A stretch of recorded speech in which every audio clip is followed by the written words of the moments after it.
Hello student, इससे पिछले video में हमने डिहाइड्रोहेलोजिनेशन बाय E1 मैकेनिज्म पढ़ा था और आज के वीडियो में हम डिहाइड्रोहेलोजिनेशन बाय E2 मैकेनिज्म पढ़ने जा रहे हैं। तो आज हम E2 मैकेनिज्म के वाया डिहाइड्रोहेलोजिनेशन की बात करेंगे। तो देखिएगा इसके लिए एग्जाम्पल। तो सबसे पहले एक एग्जांपल ले रहा हूं मैं, RCH2CH2 और X लिविंग ग्रुप है। इस पर रिएक्शन कराएंगे हम अल्कोहलिक KOH, क्योंकि हमें पता है कि E2 मैकेनिज्म के लिए जो बेस है वो स्ट्रॉन्ग चाहिए। तो स्ट्रॉन्ग बेस है अल्कोहलिक KOH, जिसके लिए हम यूज करेंगे C2H5O- K+ इन एथेनॉल सॉल्यूशन। क्या प्रोडक्ट बनेगा? RCH double bond CH2। तो जरा इसका मैं मैकेनिज्म बता देता हूँ शॉर्ट में। तो RCH H CH2 और X। हमें पता है कि E2 जो है स्टीरियो स्पेसिफिक स्टीरियो सेलेक्टिव अर्थात एंटी पेरीप्लेनर होना चाहिए, अर्थात दोनों में ये जो E2 मैकेनिज्म है वो कौन सा है? एंटी एलिमिनेशन है। तो ये ध्यान दे, एंटी एलिमिनेशन का पार्ट है। तो सबसे पहले आपका क्या होगा? बेस। तो यहां पर बेस कौन है? C2H5O- ethoxide. ये इस हाइड्रोजन को यहां से रिएक्शन करेगा। तो यहां से पहले इंटरमीडिएट का फॉर्मेशन होगा। क्या होगा? यहां पर इंटरमीडिएट का फॉर्मेशन होगा। हाँ, एक चीज और ध्यान रखना, ये सिग्मा बॉन्ड, ये सिग्मा बॉन्ड, यहां से sigma bond will be converted in pi bond और ये सिग्मा बॉन्ड रिमूव होगा। इसको एंटी एलिमिनेशन से बोल रहे हैं क्योंकि इस कार्बन का ये जो आ रहा ऑर्बिटल है इसको बोलते हैं ABMO, anti bonding molecular orbital. तो ये जो सिग्मा बॉन्ड है ये वाला, ये सिग्मा बॉन्ड कहां पर जाते हैं? एंटी बॉन्डिंग मोलिकुलर ऑर्बिटल में जाते हैं। तो ध्यान दे, आपका सिग्मा बॉन्ड पहले किस में था? बॉन्डिंग मोलिकुलर ऑर्बिटल में, और वो किस में जा रहा है? एंटी बॉन्डिंग मोलिकुलर ऑर्बिटल में। इसलिए इसको हम एंटी एलिमिनेशन कहते हैं। तो क्या बनेगी? इंटरमीडिएट स्टेट, मतलब ट्रांजिशन स्टेट। तो यहां पर ट्रांजिशन स्टेट में आपका ये बेस, ये बॉन्ड ब्रेक होगा, या नए बॉन्ड का फॉर्मेशन होगा, ये बॉन्ड ब्रेक होगा और यहां पर प्रोडक्ट बन जाएगा RCH डबल बॉन्ड CH2 और साथ में आपका K और X KX बन जाएगा और आपका H इसको C2H5OH एथेनॉल का फॉर्मेशन होगा। एग्जाम्पल की बात करेंगे हम, और एग्जाम्पल्स में मैंने पिछले वीडियो में कहा था कि आपके जितने भी 1 डिग्री एल्किल हैलाइड है जिनका बीटा कार्बन 3 डिग्री और 4 डिग्री नहीं है, तो वो आपके E2 मैकेनिज्म को शो करेंगे। तो सबसे पहला मैं 1 डिग्री हैलाइड यूज करने जा रहा हूं। तो मैंने सबसे सिंपल एग्जाम्पल लिया है ये। यहां पर मैं रिएक्शन कराऊंगा तो बेस में यूज करूंगा पोटेशियम इथोक्साइड इन एथेनॉल सॉल्यूशन। ये स्ट्रॉन्गर बेस है अल्कोहलिक KOH से भी ज्यादा। यहां से एलिमिनेशन होगा और एल्कीन का फॉर्मेशन होगा। साथ में प्रोडक्ट में एक हो जाएगा KCl और एक में हो जाएगा एथेनॉल। तो ये 1 डिग्री हैलाइड के साथ था। एक और हम 1 डिग्री हैलाइड के साथ में 3 कार्बन यूज करते हैं। यहां भी आप रिएक्शन कराओगे तो ये H से बॉन्ड यहां शिफ्ट हो जाएगा, ये बाहर हो जाएगा और ये एल्कीन का फॉर्मेशन होगा। अब हम बात करने जा रहे हैं 2 डिग्री एल्किल हैलाइड। अब हम जो लेंगे वो प्रोडक्ट क्या होगा? 2 डिग्री एल्किल, मतलब जो आपका हैलाइड है वो 2 डिग्री है। तो देखिएगा आपका अनसिमेट्रिकल 2 डिग्री हैलाइड मैंने यूज किया है। तो ये जो मैंने यूज किया वो क्या है? Unsymmetrical 2 degree alkyl halide. इस पर एलिमिनेशन कराना है। तो आप जरा देखो, ये भी बीटा कार्बन है और ये भी बीटा कार्बन है और बहुत बीटा डिफरेंट, इसलिए मैं इसको बोल रहा हूं अनसिमेट्रिकल। तो यहां से 2 प्रोडक्ट के फॉर्मेशन होंगे, एक प्रोडक्ट ये बनेगा और एक प्रोडक्ट आपका ये बनेगा। अब बताओ इन दोनों में से मेजर कौन सा होगा, माइनर कौन सा होगा? तो ये तो 2 ब्यूटीन है, ये मेजर है, और ये 1 ब्यूटीन है, ये माइनर है। क्यों बोला इसको मेजर? क्योंकि यहां पर कितने नंबर ऑफ अल्फा हाइड्रोजन है? 3 और 3, 6 अल्फा हाइड्रोजन है। जबकि यहां पर कितने अल्फा हाइड्रोजन है? ओनली 2 अल्फा हाइड्रोजन है। इसलिए ये मेजर है और वो माइनर है। लेकिन ध्यान रखें यहाँ पर ये वाला जो प्रोडक्ट है, इस वाले प्रोडक्ट के अंदर जीआई पॉसिबल है, ज्योमेट्रिकल आइसोमेरिज्म हो रहा है। अगर ज्योमेट्रिकल आइसोमेरिज्म हो रहा है तो यहाँ पर नंबर ऑफ प्रोडक्ट जो है वो इंक्रीज होंगे। तो अब देखो यहाँ पर नंबर ऑफ प्रोडक्ट कितने होंगे, तो आपके इस वाले प्रोडक्ट में जीआई हो रही है, तो अगर यहाँ पर जीआई हो रही है तो यहाँ से हम इसके बोथ ज्योमेट्रिकल आइसोमर्स का फॉर्मेशन करेंगे। तो एक ज्योमेट्रिकल आइसोमर तो ये हो गया सिस, और एक ज्योमेट्रिकल आइसोमर हो गया इसका ट्रांस। तो यहां पर इसके दो ज्योमेट्रिकल आइसोमर हो गए। अब एग्जामिनर आपसे क्वेश्चन पूछे कि बताइएगा इसमें टोटल नंबर ऑफ प्रोडक्ट कितने हैं, टोटल नंबर ऑफ प्रोडक्ट जिसमें इंक्लूड स्टीरियोमर्स, अर्थात आपको स्टीरियोमर्स या जो आपके स्टीरियोमर्स हैं उनको भी काउंट करना है। तो बताइएगा कितने प्रोडक्ट हो गए, तो 1, और इसकी कितनी फॉर्म हो गई 2, सिस और ट्रांस, तो कितने प्रोडक्ट हो गए 1, 2 और 3। तो बताइएगा इस क्वेश्चन का आंसर क्या होगा, टोटल नंबर ऑफ प्रोडक्ट कितने हो जाएंगे 3 हो जाएंगे। अब हम बात करते हैं एक और एग्जाम्पल की। एक और एग्जाम्पल है, इसी से रिलेटेड एग्जाम्पल है, वो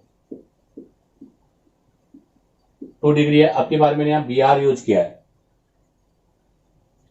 लेकिन अब की बार बेस हमने चेंज कर दिया। अब की बार हमने बेस जो है टर्सरी ब्यूटोक्साइड यूज किया है इन टर्सरी ब्यूटाइल अल्कोहल में। तो अब आप देखो ये है आपका बल्की बेस, कौन सा बेस है, बल्की बेस है। और अगर बल्की बेस है तो हमें पता है बल्की बेस की प्रेजेंस में कौन सा रूल अप्लाई होता है, हाफ मान रूल अप्लाई होगा। तो यहां पर हमें हाफ मान रूल अप्लाई करना है। तो देखिएगा 2 होंगे, तो ये एक तो बीटा 1 है और एक आपका क्या है बीटा 2 है। तो यहां से 2 एल्किन का फॉर्मेशन होगा, एक एल्किन ये बनेगी और एक एल्किन ये बनेगी। तो वैसे तो नंबर ऑफ अल्फा हाइड्रोजन यहाँ पर 6 है और यहाँ नंबर ऑफ अल्फा हाइड्रोजन 2 है, तो अकॉर्डिंग टू सेजेप ये मेजर होनी चाहिए। लेकिन यहाँ पर जो मेजर प्रोडक्ट होगा आपकी बात वो ये मेजर है और ये आपका माइनर है। ऐसा क्यों, क्योंकि बल्कि बेस की प्रेजेंस में कौन सा रूल अप्लाई होता है, हाफ मान रूल अप्लाई होता है। तो ये मेजर है, इसको हम ऐसे भी कह सकते हैं कि ये जो आपका बन रहा है वो हाफ मान प्रोडक्ट है या हाफ मान एल्किन है। जबकि ये जो वाली एल्किन बन रही है वो वाली एल्किन कौन सी है, सेतजेप एल्किन है। तो ये आपका सेतजेप प्रोडक्ट है जो माइनर है और ये आपका हाफ मान प्रोडक्ट है जो कि मेजर है। अब हम बात करते हैं नेक्स्ट एग्जांपल की। तो देखिएगा एक और example number 5।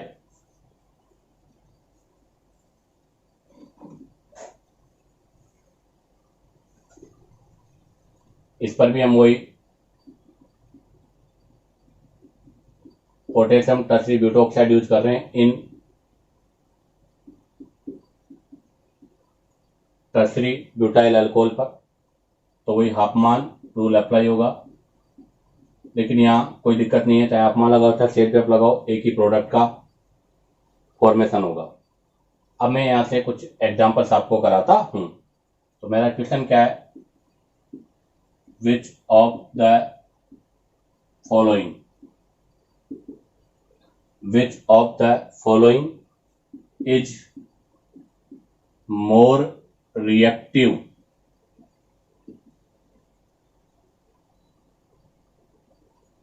towards alcoholic KOH।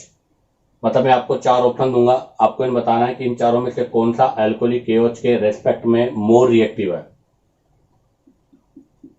तो पहला एग्जांपल आपका यह है, मतलब फर्स्ट ऑप्शन ये है, सेकंड ऑप्शन ये है, थर्ड ऑप्शन ये है और फोर्थ ऑप्शन ये है। तो हमें पता है कि अल्कोहलिक KOH का मतलब क्या है, कौन सा रिएक्शन है E2, और E2 में इंटरमीडिएट कार्बोकेटाइन का फॉर्मेशन नहीं होता। तो हमें पता है reactivity of E2 is directly proportional to, क्या बोलोगे, स्टेबिलिटी ऑफ एल्कीन। जितना स्टेबल एल्कीन होगा उसमें E2 की रिएक्टिविटी भी क्या होगी, उतनी ही फास्ट होगी। तो अब हम यहाँ पर एल्कीन का फॉर्मेशन करके चेक करते हैं। तो देखो जब यहाँ पर एल्कीन का फॉर्मेशन होगा तो ये वाली एल्कीन बनेगी जो कि स्टेबल है 3-4-4, मतलब 2-2-4 और 7 अल्फा हाइड्रोजन है। जबकि आप जरा यहाँ देखो, यहाँ पर तो एल्कीन का फॉर्मेशन पॉसिबल ही नहीं है। यहाँ पर जो एल्कीन का फॉर्मेशन होगा वो इस तरह से होगा। तो इस क्वेश्चन का आंसर होगा बेटर फर्स्ट। ऐसा क्यों? क्योंकि आप देखिएगा जब फर्स्ट में आप एलिमिनेशन कराओगे यहाँ से, तो एलिमिनेशन होने के बाद में ये एल्कीन बनेगी, और ये एल्कीन आपकी किस में आ गई? कॉन्जुगेटेड एल्कीन हो गई। अर्थात इस एल्कीन पर रेजोनेंस हो रहा है। क्या हो रहा है? रेजोनेंस। कैसे? पाई सिग्मा पाई, और रेजोनेंस की वजह से मोर स्टेबल है, इसलिए इस क्वेश्चन का आंसर होगा फर्स्ट। इससे रिलेटेड एक और क्वेश्चन मैं आपको करा रहा हूं, तो ध्यान दीजिएगा। क्वेश्चन क्या है? CH3 BrH, इस पर रिएक्शन कराना है CH3 whole twice COK, tertiary potassium tertiary butoxide in A बना, और A पर जो बन रहा है उस पर रिएक्शन करानी है Cl2 की 500 डिग्री सेंटीग्रेड पर B। तो आप बताओ A और B क्या है? तो देखो फर्स्ट वाला तो क्या है? एलिमिनेशन रिएक्शन है, और वो भी कौन सा एलिमिनेशन है? E2। और E2 में भी कौन सा रूल अप्लाई होगा? हाफ मान रूल अप्लाई होगा। तो यहाँ हाफ मान रूल अप्लाई होगा, और हाफ मान रूल के अकॉर्डिंग बताइएगा मोर सब्स्टिट्यूटेड या लेस सब्स्टिट्यूटेड। तो यहाँ पर लेस सब्स्टिट्यूटेड एल्कीन का फॉर्मेशन होगा।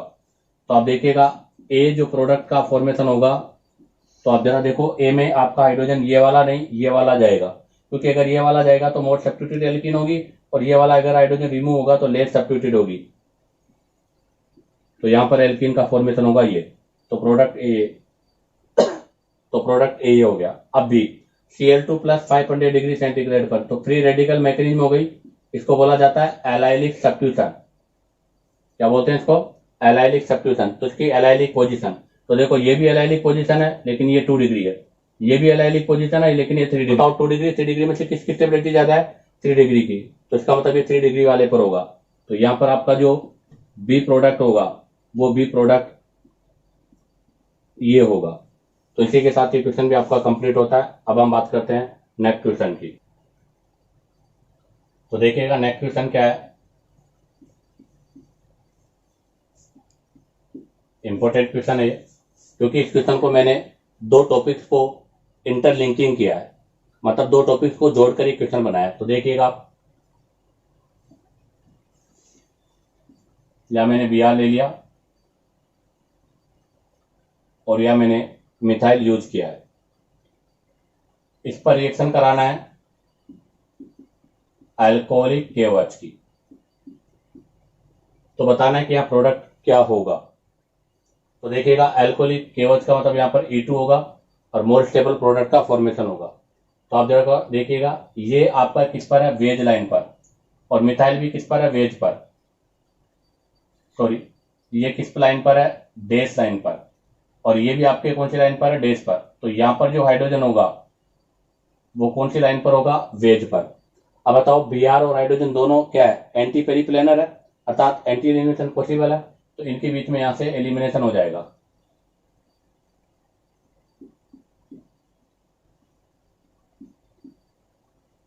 और ये फॉर्मेशन हो जाएगा। अब आप देखो ये कीटोन है, और ये कीटोन के पास ये हाइड्रोजन है, इसको बोला जाता है अल्फा हाइड्रोजन। और हमें पता है कि अल्फा हाइड्रोजन की प्रेजेंस में और बेस के साथ, क्योंकि ये रिएक्शन किसके साथ हो रही है? बेस के साथ। तो यहां पर ये बेस है, और बेस की प्रेजेंस में टॉटोमेरिज्म पॉसिबल होता है। तो यहां पर कौन सा रिएक्शन हो जाएगा? टॉटोमेरिज्म हो जाएगा। तो यहां पर टॉटोमेरिज्म रिएक्शन हो रहा है, तभी मैंने कहा था कि एक लिंकिंग क्वेश्चन है। तो जैसे टॉटोमेरिज्म होगा, हाइड्रोजन यहाँ रिमूव हो जाएगा, बॉन्ड अंदर की तरफ शिफ्ट हो जाएगा, के फलस्वरूप फिनोल का फॉर्मेशन हो जाएगा। एक और क्वेश्चन मैं यहां से कराता हूं आपको।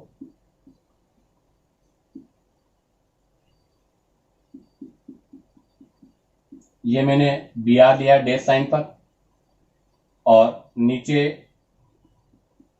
यहां पर मैंने वेज लाइन पर मिथाइल लिया है। ध्यान दे, डैश लाइन पर तो क्या यूज किया है? Br, और आपके वेज लाइन पर क्या यूज किया है? मिथाइल। इसके साथ ही यहां पर हाइड्रोजन है, और यहां पर भी हाइड्रोजन है। इसको मैं H1 लिख देता हूं, और इस वाले हाइड्रोजन को H2 लिख देता हूं। आपको क्या बताना है? रिएक्शन करानी है अल्कोहलिक KOH के साथ। तो आपको क्वेश्चन बताना है, the reaction occur with hydrogen, यहां पर कौन से हाइड्रोजन के साथ आपका रिएक्शन होगा? फर्स्ट ऑप्शन H1 के साथ, सेकंड ऑप्शन H2 के साथ, थर्ड ऑप्शन बोथ, और फोर्थ ऑप्शन नन। तो अब आप जरा देखिएगा कौन सा रिएक्शन है, E2, और E2 है तो both leaving group in anti periplanar, अर्थात दोनों किस पर होने चाहिए? अपोजिट डायरेक्शन में होना चाहिए। तो जरा देखिएगा यहां पर Br किस पर है? वेज पर, डेज पर है, तो हाइड्रोजन किस पर होना चाहिए? वेज लाइन पर होना चाहिए। तो आप जरा देखो इस वाले में यहां पर ये किसके ऊपर है? वेज पर, तो यहां पर बताओ हाइड्रोजन किस पर आएगा? डेज पर। अगर ये हाइड्रोजन डेज पर आ रहा है 2 वाला, तो this hydrogen not take part in elimination. क्यों? क्योंकि hydrogen and Br both in same plane, ये दोनों एक ही प्लेन में, इसलिए इस वाले हाइड्रोजन पर एलिमिनेशन पॉसिबल नहीं है। अब आप जरा देखो यहां पर हाइड्रोजन है, तो ये जो H1 वाला हाइड्रोजन है, ये वाला हाइड्रोजन जो है आपके वेज पर भी हो सकता है, तो डेज पर भी हो सकता है। तो मैं यहां पर वेज वाला हाइड्रोजन यूज करूंगा और यहां पर एलिमिनेशन होगी। तो ध्यान रखना दिस हाइड्रोजन जो है वो आपके एलिमिनेशन में टेक पार्ट करेगा। क्यों? क्योंकि hydrogen and Br both in different plane, both in different plane, ये दोनों डिफरेंट प्लेन में, इसलिए यहां पर ये रिएक्शन हो जाएगी। तो बताइएगा इस क्वेश्चन का आंसर क्या होगा? ए, जहां पर H1 हाइड्रोजन एलिमिनेशन रिएक्शन में इंक्लूड होगा। अब हम बात करते हैं एक और एग्जांपल की। तो नेक्स्ट क्वेश्चन देखिएगा, E2 elimination is slowest in given compounds। आपको बताना है कि जो गिवन कंपाउंड है, इन गिवन कंपाउंड में से किसमें E2 जो रिएक्शन है वो सबसे स्लो होगी। तो देखिएगा फर्स्ट ऑप्शन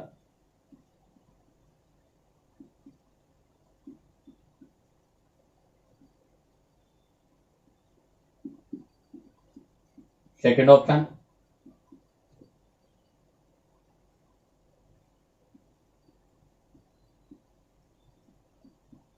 थर्ड ऑप्शन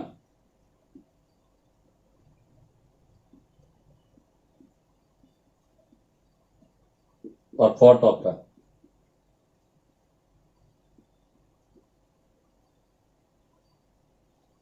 तो हमें बताना है कि स्लोएस्ट मतलब जिसमें सबसे स्लो एलिमिनेशन रिएक्शन है। तो जरा देखिए फोर्थ एग्जांपल में ये आपके कौन सी लाइन पर है? वेज लाइन पर है, तो यहां वाला हाइड्रोजन आपके डेज पर हो जाएगा और एलिमिनेशन पॉसिबल है। हालांकि यहां पर एलिमिनेशन नहीं होगा, इसमें एलिमिनेशन यहां पर होगा।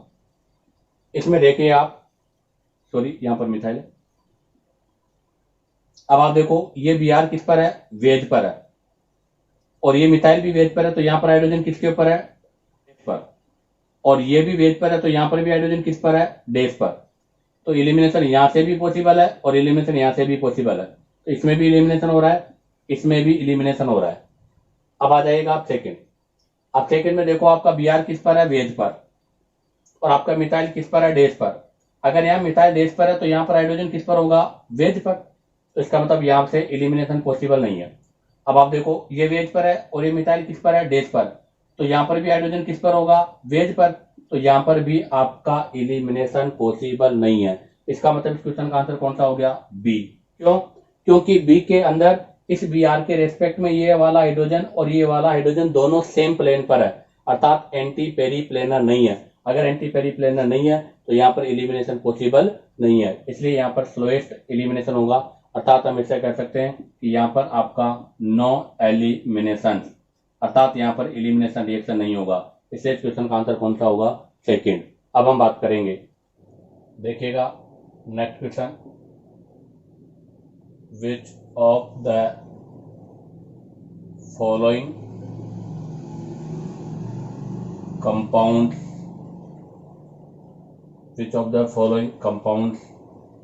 will give best yields of two pentene on reaction with C2H5ONa और C2H5OH। क्या क्वेश्चन है कि हमें 2 पेंटेन के फॉर्मेशन के लिए किसकी प्रेजेंस में, सोडियम इथोक्साइड और एथेनॉल की प्रेजेंस में किस कंपाउंड के अंदर गुड इल्ड या बेटर इल्ड होगी। तो ऑप्शन देखिएगा, फर्स्ट 2-iodopentan, 3-iodopentan, 2-bromopentan और फोर्थ ऑप्शन है ऑल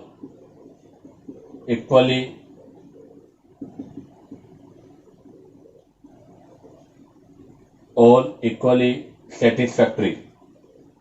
तो देखिएगा, हमें पता है कि E2 रिएक्शन के लिए एल्किल हैलाइड की रिएक्टिविटी का ऑर्डर आयोडाइड, ब्रोमाइड, क्लोराइड और फ्लोराइड है। तो आयोडाइड की रिएक्टिविटी ब्रोमाइड से ज़्यादा है, तो ये वाला ऑप्शन तो आपका रॉन्ग हो गया। अब बनता है फर्स्ट ऑप्शन और second option.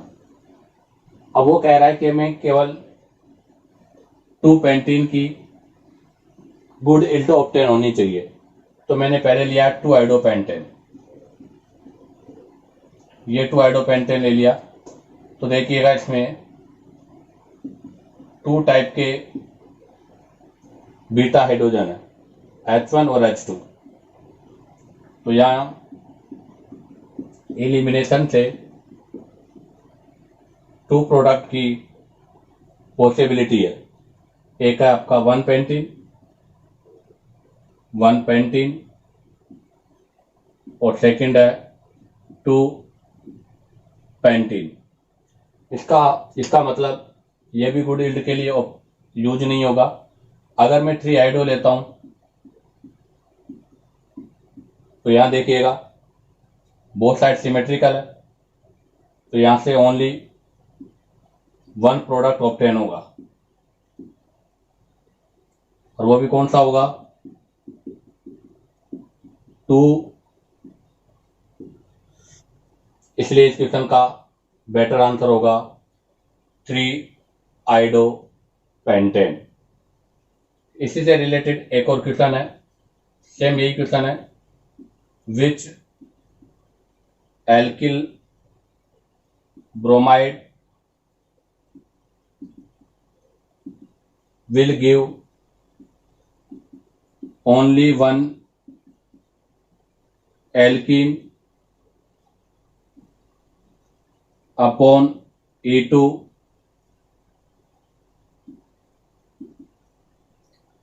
Elimination.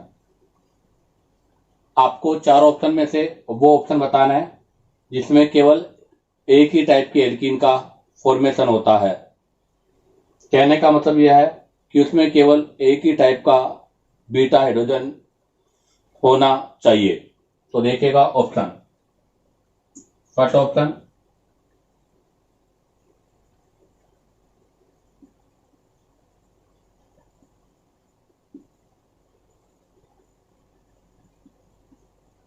Second option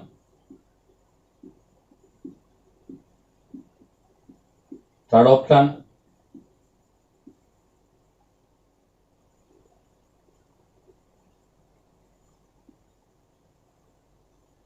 fourth option. को वो एल्किल ब्रोमाइड बताना है जो केवल ओनली 1 एल्किन का फॉर्मेशन करता हो। तो जिसके अंदर केवल एक ही टाइप का बीटा हाइड्रोजन होगा वो आपका इस प्रकार का एलिमिनेशन प्रोडक्ट बनाएगा। ऑप्शन नंबर फर्स्ट में यहां भी बीटा हाइड्रोजन है और यहां पर भी बीटा हाइड्रोजन है, तो इसमें 2 बीटा हाइड्रोजन है, तो यहां पर 2 प्रोडक्ट का फॉर्मेशन होगा, इसलिए ये ऑप्शन भी आपका रॉन्ग है। इसमें देखिएगा, इसके रेस्पेक्ट में अगर मैं बात करूं तो यहां पर केवल एक ही बीटा हाइड्रोजन है, only 1 type of beta hydrogen. तो इसका मतलब ये इसका आंसर होगा, क्योंकि यहां पर एक ही टाइप का बीटा हाइड्रोजन है तो ओनली वन एल्कीन का फॉर्मेशन होगा।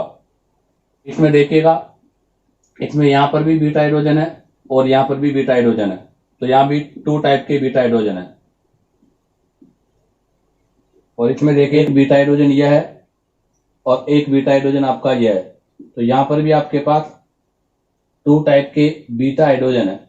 अतः ये भी आंसर नहीं है, ये भी आंसर नहीं है, फर्स्ट भी नहीं है, तो इसका आंसर कौन सा होगा? सेकंड।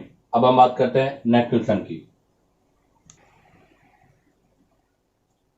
तो नेक्स्ट क्वेश्चन देखिएगा, C3H7Cl, इसकी रिएक्शन करानी है आपको अल्कोहलिक KOH के साथ। ये A है और ये B प्रोडक्ट का फॉर्मेशन हो गया। इस पर रिएक्शन करानी है HCl की, C प्रोडक्ट का फॉर्मेशन होगा। और इस पर रिएक्शन करानी है एक्वस KOH की, D प्रोडक्ट बनेगा।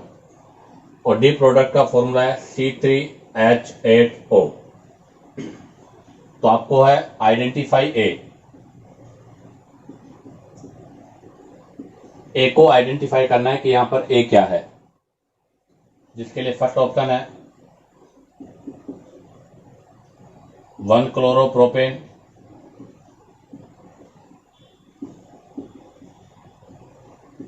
2 क्लोरोप्रोपेन, बोथ ऑफ दीज, और फोर्थ ऑप्शन है नन। इनमें से आपको ऑप्शन डिसाइड करना है। तो देखिएगा, सबसे पहले C3H7Cl हैलाइड, इस पर अल्कोहलिक KOH। अल्कोहलिक KOH से मतलब क्या है? E2 इलिमिनेशन, और E2 इलिमिनेशन से यहां पर B क्या प्रोडक्ट बनेगा? एल्कीन। तो इसका मतलब ये कंफर्म हो गया कि आपका जो B प्रोडक्ट है वो क्या है? एल्कीन है। और जब एल्कीन पर HCl का रिएक्शन कराएंगे तो C जो प्रोडक्ट है इस पर EAR इलेक्ट्रोफिलिक एडिशन रिएक्शन होगा, और उस पर फिर एक्वस KOH की रिएक्शन कराओगे तो एक्वस KOH से मतलब क्या हो गया? NSR होगा। तो हमें यहाँ पर A को आइडेंटिफाई करना है। तो A में कितने कार्बन है? 3 कार्बन। तो सबसे पहले हम 3 कार्बन का चेन बनाएंगे, तो ये 3 कार्बन का चेन हो गया। अब बताओ 3 कार्बन के चेन में कितने टाइप के हाइड्रोजन है? 2 टाइप के, एक 1 डिग्री का और एक 2 डिग्री का। तो इसका मतलब यहाँ से कितने टाइप के रेडिकल्स बनेंगे? 2 टाइप के रेडिकल्स बनेंगे। तो इसका मतलब यहाँ पर 2 प्रोडक्ट आपके बनेंगे। एक प्रोडक्ट तो बनेगा 1 क्लोरो और एक प्रोडक्ट आपका बनेगा 2 क्लोरो। तो इसका मतलब इस फॉर्मूले से 1 क्लोरो प्रोपेन का फॉर्मेशन भी हो सकता है और 2 क्लोरो प्रोपेन का फॉर्मेशन भी हो सकता है। तो इसका मतलब इस क्वेश्चन का आंसर है 1 क्लोरो प्रोपेन और 2 क्लोरो प्रोपेन, दोनों ही आंसर राइट है। तो इसका आंसर होगा C, बोथ ऑफ दीज। अब हम बात करते हैं नेक्स्ट क्वेश्चन की। नेक्स्ट क्वेश्चन आपका है CH3 ET H और Br, इसका रिएक्शन कराना है अल्कोहलिक KOH के साथ। आपके यहां से प्रोडक्ट बनेगा, आपको बताना है प्रोडक्ट विल बी कि प्रोडक्ट क्या होगा। A cis alkene, B trans alkene, third आपका हो जाएगा बोथ, और फोर्थ हो जाएगा नन। तो देखिएगा, ये हेलोजन है तो ये कार्बन अल्फा और ये वाला कार्बन बीटा। तो ये कार्बन अल्फा है, ये कार्बन बीटा है, और यहां से आप देखिएगा कौन सी फॉर्म है? ये इरिथ्रो। और हमने इरिथ्रो फॉर्म के लिए ट्रिक बताई थी आपको, EAT इरिथ्रो एंटी इलिमिनेशन। और कौन सी एल्कीन का फॉर्मेशन होता है? ट्रांस। तो इस क्वेश्चन का आंसर कौन सा होगा? ट्रांस। हालांकि मैं एक्सप्लेन कर देता हूं आपको ये। तो देखो, सबसे पहले इसको हम न्यूमेन में कन्वर्ट करेंगे। तो ये कार्बन लिया है मैंने, ये वाला कार्बन है, इस कार्बन पर मिथाइल, तो मैंने ये मिथाइल, ये इथाइल और ये हाइड्रोजन। और इसके बेक वाले कार्बन पर मिथाइल के बेक में मिथाइल, तो यहां पर भी मिथाइल। हाइड्रोजन के बेक में Br, तो यहां पर भी Br। और यहाँ पर ET। अब एंटी एलिमिनेशन के लिए इन दोनों का अपोजिट डायरेक्शन में होना कंपलसरी है, तो इसको हम यहाँ से रोटेट कर देंगे। जब इसको रोटेट करके हम इन दोनों को अपोजिट डायरेक्शन में ले आएंगे तो आपका BR यहाँ पर आ जाएगा। जैसे BR यहाँ पर जाएगा तो आपका मिथाइल जो है वो कहाँ पर आ जाएगा, यहाँ पर, और ET कहाँ पर आ जाएगा, यहाँ पर। मैकेनिज्म से ये रिमूव हो जाएगा, बॉन्ड अंदर शिफ्ट हो जाएगा और ये बाहर हो जाएगा। तो आपके पास जो फॉर्म बचेगा वो फॉर्म ये होगा, मिथाइल और ET एक कार्बन पर, और एक कार्बन पर आपका ET यहाँ पर होगा और नीचे की साइड क्या होगा, मिथाइल। अब आप देखो बोथ मिथाइल अपोजिट साइड है, तो कौन सी एल्कीन का फॉर्मेशन हुआ, ट्रांस एल्कीन का फॉर्मेशन हुआ। आगे एक और एग्जांपल मैं आपसे कराता हूं। तो देखिएगा नेक्स्ट क्वेश्चन आपके, या मिथाइल PH PH H और Br, यही करवाना है वापस अल्कोहलिक KOH के साथ। यहां से आपके पास ए प्रोडक्ट का फॉर्मेशन होगा, आपको बताना है ए विल बी कि ए प्रोडक्ट यहां पर क्या होगा। तो फर्स्ट ऑप्शन आपका यह है,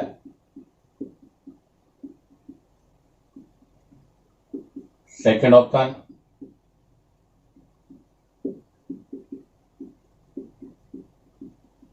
यह है, थर्ड ऑप्शन,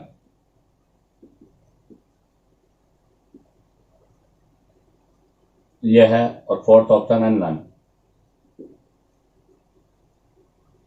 तो देखिएगा अल्कोहलिक KOH का मतलब क्या हो गया, E2 इलिमिनेशन हो गया। और E2 इलिमिनेशन में मैंने आपको दो टिक बताई थी, एक तो EAT और एक बताई थी TAC। इसका मतलब था एरिथो एंटी एलिमिनेशन ट्रांस एल्कीन का फॉर्मेशन होगा, और अगर 3 होगा एंटी एलिमिनेशन होगा तो 6 का होगा। तो आप देखो इसमें दोनों PH phenyl group one side है, तो ये कौन सी फॉर्म होगी, एरिथ्रो। और इस पर कौन सा एलिमिनेशन हो रहा है, एंटी एलिमिनेशन हो रहा है, तो प्रोडक्ट क्या बनेगा, ट्रांस एल्कीन। तो इसमें जो ट्रांस एल्कीन होगी वही हमारा आंसर होगी। तो आप जरा देखिएगा, दोनों फिनाइल अपोजिट साइड है, दोनों मिथाइल अपोजिट साइड है, ये ट्रांस एल्कीन है, तो इसका आंसर कौन सा होगा, C वाला। नेक्स्ट क्वेश्चन आपका है, compare the rate of elimination E2 reaction in following pairs. ध्यान रखना, compare the rate of elimination E2 reaction in following pairs. मैं कुछ पेयर्स लिखूंगा, इन पेयर्स में आपको E2 रिएक्शन का कंपेयर करना है कि किसमें E2 रिएक्शन फास्ट होगी। तो उसके लिए देखिएगा, फर्स्ट जो एग्जांपल लिया है मैंने वो ये लिया है,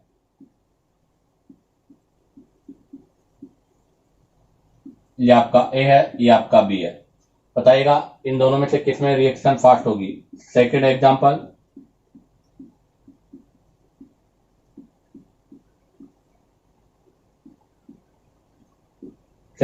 ये लिया मैंने।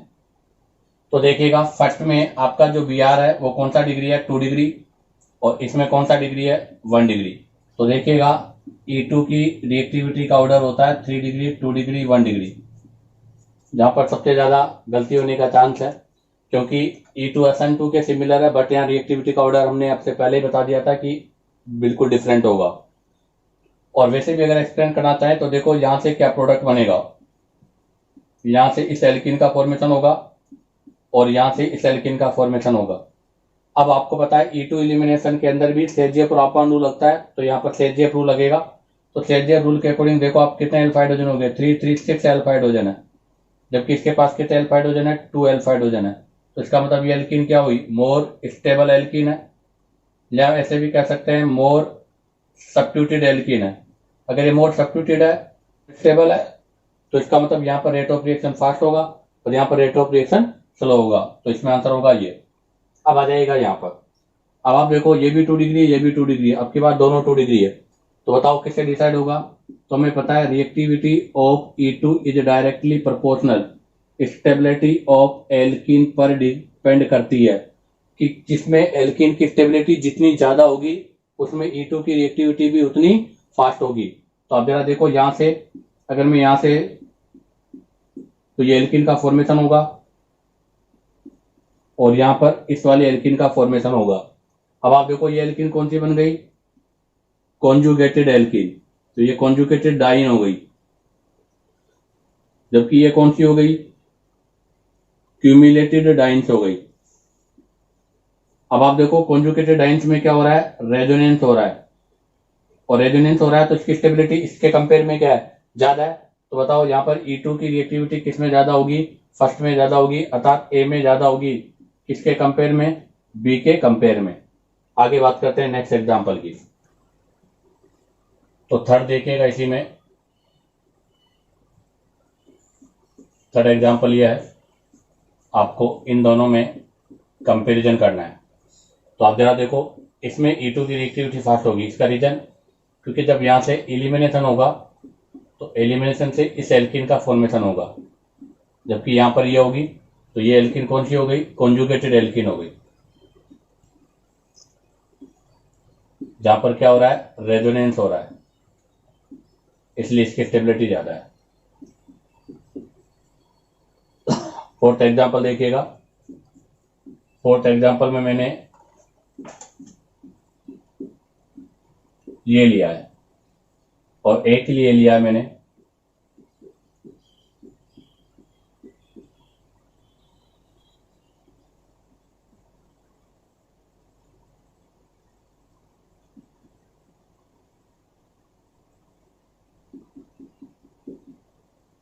हाँ, इनमें बताना है कि किस में रिएक्टिविटी फास्ट होगी। तो जब E2 मैकेनिज्म के लिए क्या है कि आपके बोथ लिविंग ग्रुप किस में होने चाहिए, एंटी पोजिशन में होने चाहिए, अर्थात एंटी पेरीप्लेनर होना चाहिए। तो यहाँ पर Br के साथ एंटी पेरीप्लेनर में कौन है, हाइड्रोजन। तो Br and hydrogen in anti periplanar position. और यहां देखो, यहां Br के साथ में कौन है, D, मतलब Br and D, Br and deuterium in anti position. तो इसका मतलब यहां पर एलिमिनेशन किसका होगा, CH बॉन्ड के साथ, और यहां पर कौन से बॉन्ड के साथ होगा, CD बॉन्ड के साथ। अब आप बताओ बॉन्ड स्ट्रेंथ का ऑर्डर क्या है, तो बॉन्ड स्ट्रेंथ CH और CD में से CD का ज्यादा है, इसका मतलब इस बॉन्ड की बॉन्ड स्ट्रेंथ ज्यादा है, इसलिए इस बॉन्ड को तोड़ना आसान नहीं है, तो यहां पर इसका एलिमिनेशन इजीली नहीं होगा। तो यहां पर डिफिकल्ट एलिमिनेशन होगा। तो किसकी रिएक्टिविटी फास्ट होगी, तो यहां पर फर्स्ट की रिएक्टिविटी सेकंड से क्या होगी, फास्ट होगी। ऐसा ही एक और एग्जांपल देखिएगा, एग्जांपल नंबर 6। एग्जांपल नंबर 6 में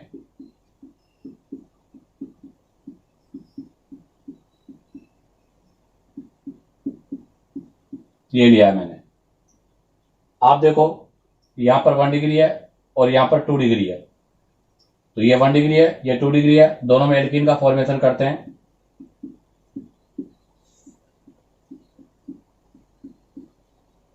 तो दोनों से एल्कीन सेम ही है, अर्थात दोनों में प्रोडक्ट सेम है, यहां जो प्रोडक्ट है वही प्रोडक्ट यहां पर है। तो फिर अब डिसाइड किससे होगा, तो अब डिसाइड होगा अकॉर्डिंग टू डिग्री, क्योंकि हमें पता है E2 की रिएक्टिविटी का ऑर्डर क्या होता है, 3 to 1। तो ये 1 डिग्री है, ये 2 डिग्री है, तो इसकी रिएक्टिविटी इसके कंपेयर में क्या होगी, फास्ट होगी, तो ये आंसर हो जाएगा। इसी में एक और एग्जांपल हम बात करते हैं नेक्स्ट।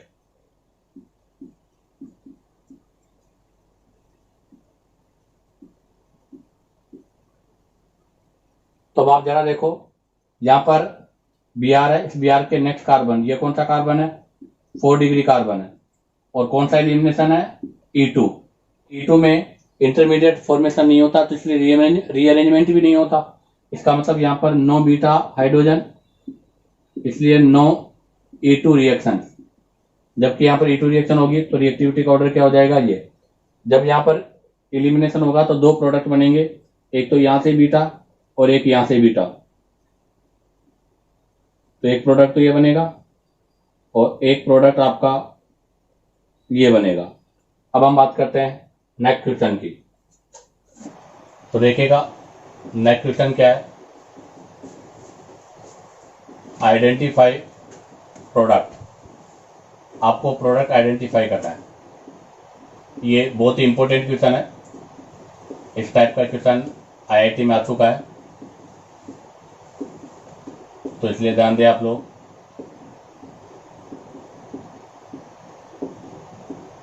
ये क्वेश्चन है, इसका रिएक्शन कराना है अल्कोहलिक KOH के साथ।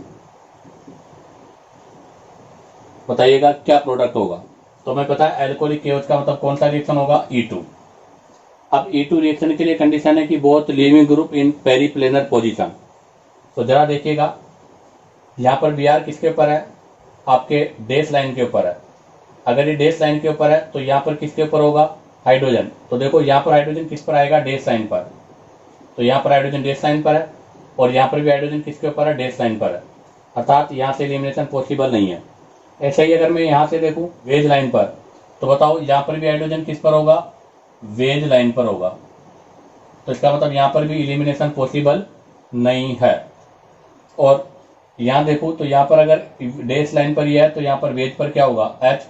तो इसका मतलब यहाँ पर hydrogen and Br not in anti periplanar position. अर्थात आपका both leaving group anti position पर नहीं है, इसलिए यहां पर आपके डिहाइड्रो हैलोजिनेशन रिएक्शन जो है वो अकर नहीं होगा। इससे रिलेटेड एक और एग्जांपल, अब की बार मैंने सभी हैलोजेंस को एक ही प्लेन पर रखा है, अर्थात सभी को मैंने वेज लाइन पर रखा है। और अब मैं रिएक्शन कराना चाहता हूं अल्कोहलिक KOH के साथ इन एक्सेसिड में। क्या रिएक्शन होगा, बिल्कुल रिएक्शन होगा। कैसे, देखो आप को मैं नीचे एक्सप्लेन कर देता हूं। यहां पर Br किस पर है, वेज पर। तो डैश पर कौन आ जाएगा, हाइड्रोजन। यहां पर भी Br किस पर है, वेज पर। तो डैश पे कौन आ जाएगा, हाइड्रोजन। अब आप देखो ये हाइड्रोजन और ये Br और ये Br और ये हाइड्रोजन किसके अंदर है, एंटी पेरी प्लेनर पोजीशन में है। तो इसका मतलब यहां पर आपका E2 एलिमिनेशन हो जाएगा। और जब E2 एलिमिनेशन होगा तो किस तरह से होगा, इन दोनों Br में से केवल एक ही Br का एलिमिनेशन होगा। तो जैसे मैंने एलिमिनेशन किया है तो इन दोनों में से कोई एक Br का एलिमिनेशन हो जाएगा, तो इस तरह से यहां पर बॉन्ड बन जाएगा। और नेक्स्ट जो Br है वो आपके ऐसे कैसे रह जाएंगे।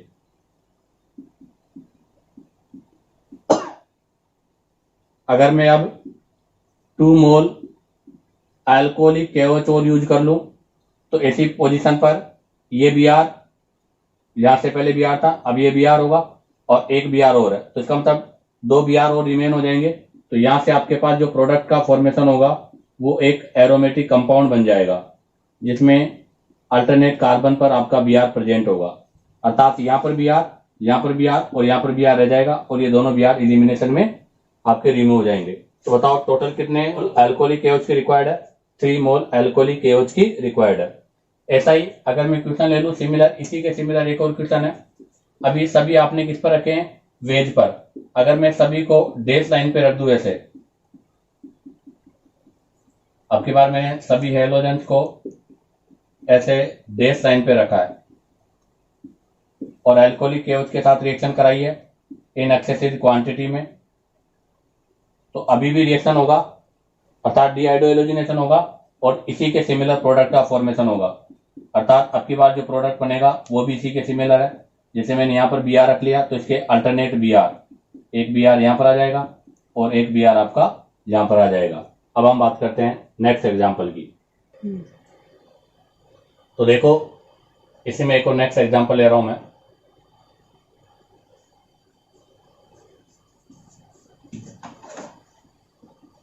नेक्स्ट एग्जाम्पल आपका यह है,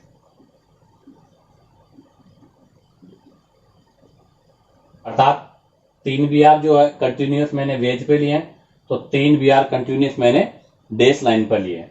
और अब मैं यहाँ पर अल्कोहलिक केवच के साथ रिएक्शन कराना चाहता हूँ। तो अभी हमने जस्ट इससे पहले पढ़ा कि अगर सारे हेलोजन एक ही प्लेन पर होंगे तो एलिमिनेशन हो जाएगा। तो मैं इसको नीचे एक्सप्लेन कर देता हूँ, वो देखिएगा आप लोग।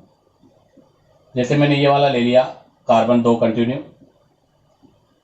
तो अब आप देखो यहाँ पर ये वेज पर है, तो यहाँ पर हाइड्रोजन किस पर होगा, बेस लाइन पर। और यहाँ पर डेस पर है, तो बताओ यहाँ पर हाइड्रोजन किस पर होगा, वेज पर। अब आप देखो ये हाइड्रोजन ये Br दोनों एक ही प्लेन पर है, और यहाँ पर भी ये Br और हाइड्रोजन भी एक ही प्लेन पर है, तो इसका मतलब यहाँ पर E2 एलिमिनेशन पॉसिबल नहीं है। तो दो डिफरेंट जो प्लेन वाले हैं उन पर तो E2 नहीं हो रहा। लेकिन मैं अब ये 2 कार्बन लेता हूं, तो इसमें Br कहां पर है, वेज पर।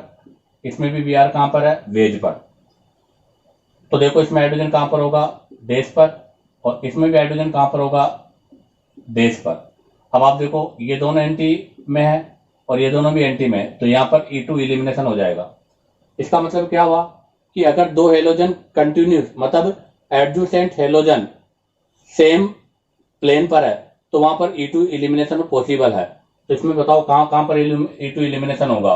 तो देखो यहां पर E2 एलिमिनेशन नहीं होगा, यहां पर E2 हो सकता है, यहां पर E2 हो सकता है, यहां पर E2 नहीं होगा, यहां पर E2 हो सकता है, और यहां पर E2 हो सकता है।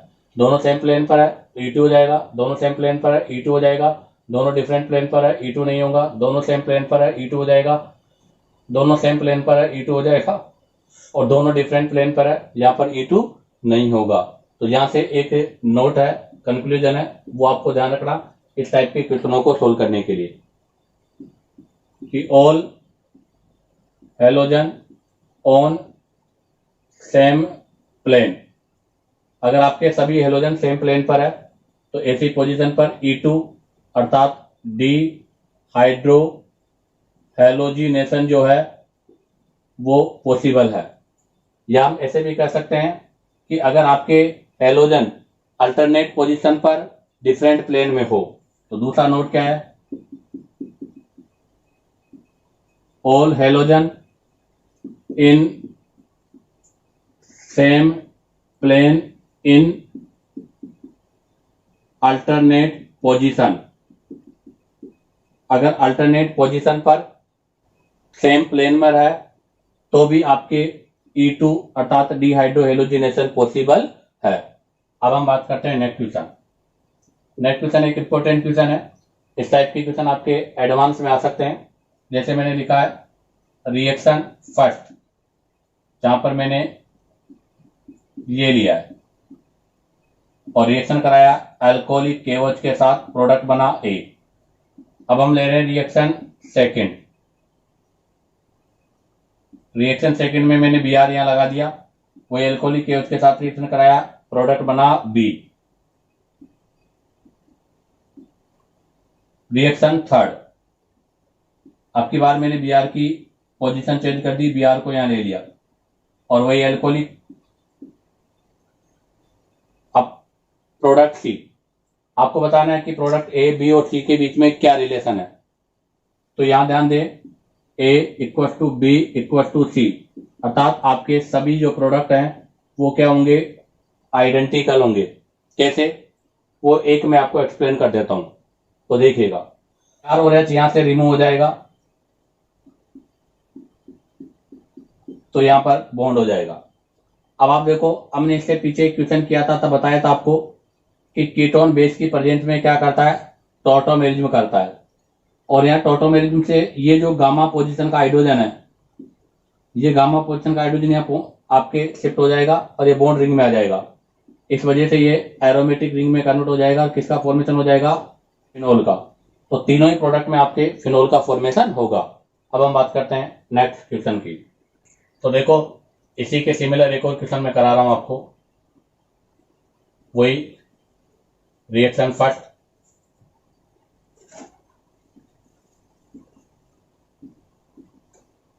सभी क्लोरीन सेम प्लेन पर है और रिएक्शन करा रहा हूं मैं अल्कोहलिक केवच के 3 मोल के साथ, प्रोडक्ट बना A। इसी के सिमिलर अब हम ले रहे हैं रिएक्शन नंबर 2। रिएक्शन सेकंड में मैंने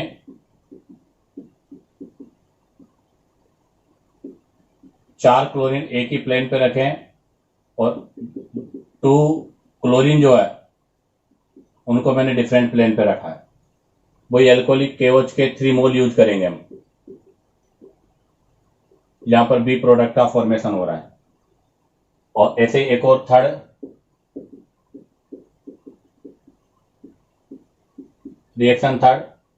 अब की बार हमने वही चारों क्लोरीन, लेकिन अब की बार यहाँ वेज पे थे, अब की बार मैंने यहाँ डेज पे ले लिए और 2 क्लोरीन आपके वेज पे ले लिए और वही एल्कोहलिक KOH के साथ 3 मोल के साथ रिएक्शन कराया तो वही आपके क्या बना, प्रोडक्ट सी। अब आपको बताना है कि ABC प्रोडक्ट में क्या रिलेशन है। तो यहां भी वही आंसर होगा कि A equal to B equal to C, अर्थात सभी सेम होंगे। तो इसमें मैं आपको एक एग्जांपल बता देता हूं, ये वाला। तो ये मैंने भी आपको जस्ट इससे पीछे एक क्वेश्चन कराया था, तब कहा था कि अगर एडजुसेंट कार्बन पर क्या कहा था मैंने, अगर आपके एडजुसेंट कार्बन पर 2 हेलोजन इन सेम प्लेन, अगर आपके एडजुसेंट कार्बन जो है, एडजुसेंट कार्बन पर दोनों हेलोजन अगर सेम प्लेन पर है तो वहां पर E2 रिएक्शन आपका पॉसिबल है। तो आप जरा देखो, यहां पर E2 हो जाएगा, यहां पर E2 हो जाएगा और यहां पर E2 हो जाएगा। तो यहां से आपके पास जो प्रोडक्ट का फॉर्मेशन होगा वो प्रोडक्ट ये होगा, अल्टरनेट पोजीशन पर एक एक क्लोरीन आपका रह जाएगा। तो तीनों में इसी टाइप का प्रोडक्ट बनेगा। तो यहां पर आंसर होगा A equal to B equal to C। तो देखिएगा, अब हम नेक्स्ट क्वेश्चन की बात करते हैं।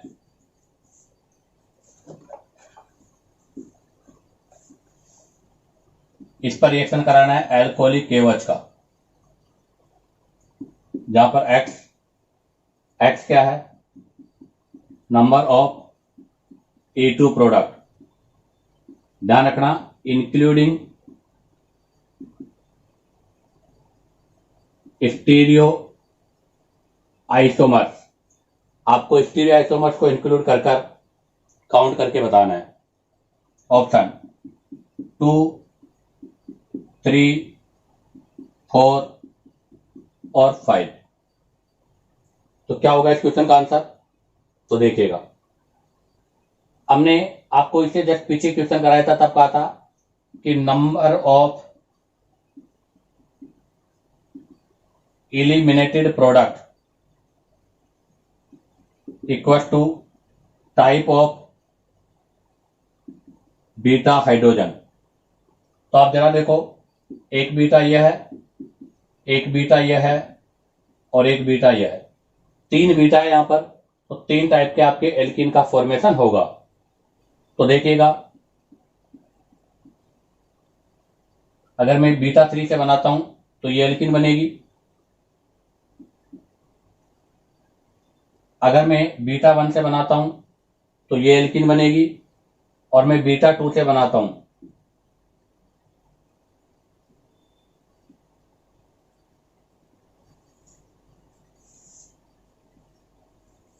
तो ये बनेगी। अब आप देखो, 3 टाइप के बीटा हाइड्रोजन थे तो 3 प्रोडक्ट के आपके फॉर्मेशन हो गए। अब हम यहाँ पे चेक करेंगे कि किसी में जीआई तो नहीं हो रही। अगर जीआई हो रही है तो फिर वहां 2 आइसोमर्स होंगे। तो आप देखो, इसमें भी जीआई है, इसमें भी क्या है, जीआई है। क्योंकि आप देखो, इस कार्बन के रेस्पेक्ट में यहाँ पर 2 और यहाँ पर 2 ग्रुप, तो यहाँ पर आपके हाइड्रोजन, यहाँ पर भी हाइड्रोजन। इसमें जीआई नहीं है और इसमें भी आप देखो, इस डबल बॉन्ड के रेस्पेक्ट में जीआई है, तो यहाँ पर भी जीआई है। क्यों? क्योंकि मिथाइल हाइड्रोजन, इधर आपके 2 ग्रुप में एक ही है, एक ही है।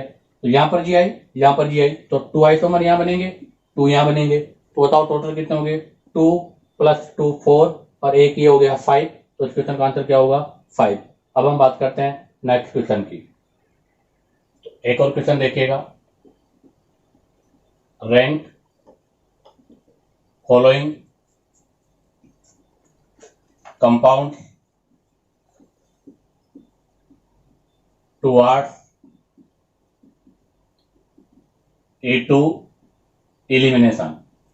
आपको इन कंपाउंड को E2 एलिमिनेशन के रैंक में अरेंज करना है। फर्स्ट ऑप्शन,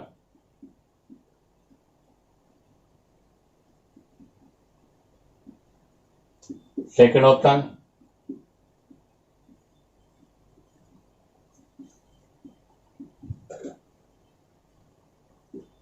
और थर्ड ऑप्शन।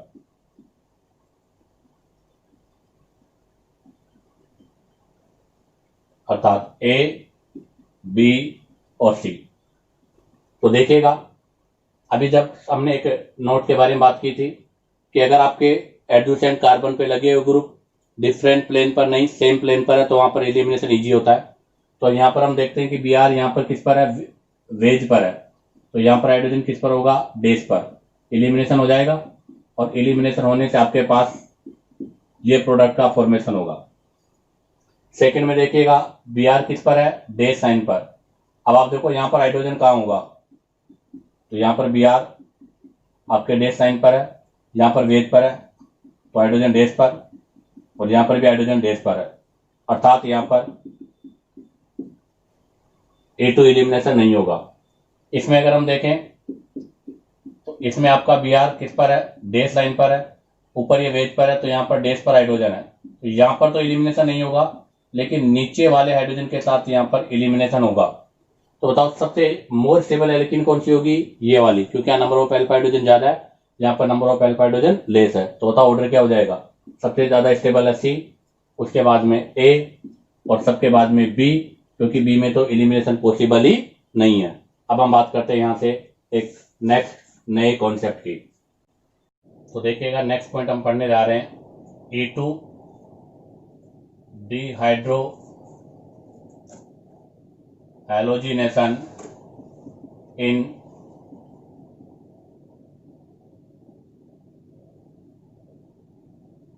Cyclo compounds. यहां पर ध्यान रखना 3 डिग्री एल्किल हैलाइड जो है वो भी E2 रिएक्शन शो करेगा। फर्स्ट एग्जांपल देखिएगा, CH3Br और CH3H अल्कोहलिक KOH के साथ रिएक्शन कराना है। कौन सा रिएक्शन होगा, E2। तो आप जरा देखिएगा, यहां पर Br और H दोनों किस पर है, सेम प्लेन पर है। इसका मतलब इन दोनों में एलिमिनेशन नहीं होगा, तो यहां पर एलिमिनेशन साइड वाले हाइड्रोजन से होगा।